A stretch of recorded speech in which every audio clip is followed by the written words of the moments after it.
Siêu. Mà muốn thón nó rồi.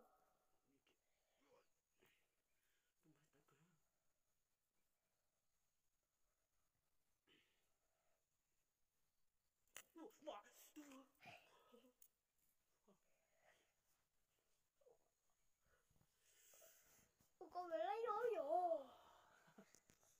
Tôi tiêu vợ rồi đó.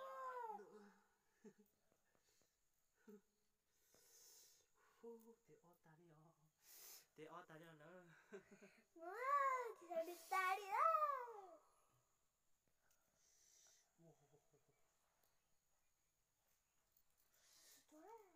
Liệu tiếng mọn thôi cho chị tao đi. Khôi chết rồi. Chứ có chết tới đâu.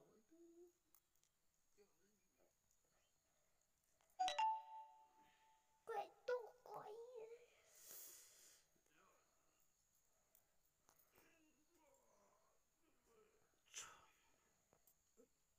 Ôi trời, tay con nữa.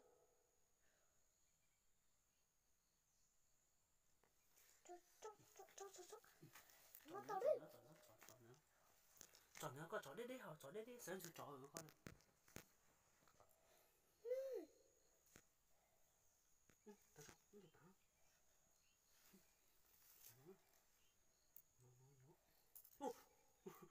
Chó bố nó có sấy máy của nó. Quỳnh chạy tay hô. Bây giờ chị cho nó chị cho cười đó.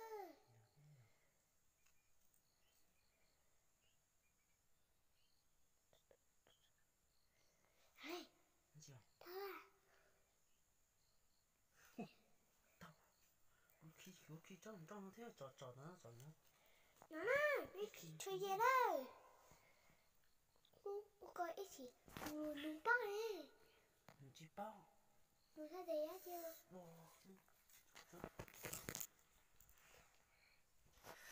Này nó béo lên tôi chúa lúc gì nồng nữa rồi. Thế tôi chúa lúc gì nồng thế chỉ cho nó chỉ nào nữa giờ chúa lúc gì nồng lúc kè thế lo chỉ là thế lúc gì nồng thế nào chúa lúc gì nồng nó nó chiều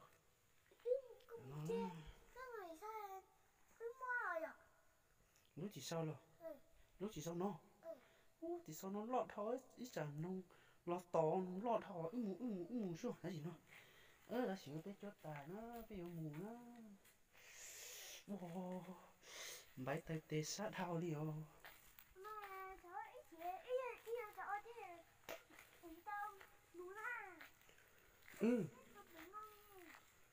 chê thấy tôi không rồi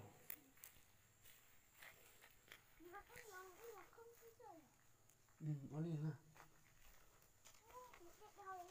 tao có cô gì xưa chỉ ở đeo nhiều cơm mà má mông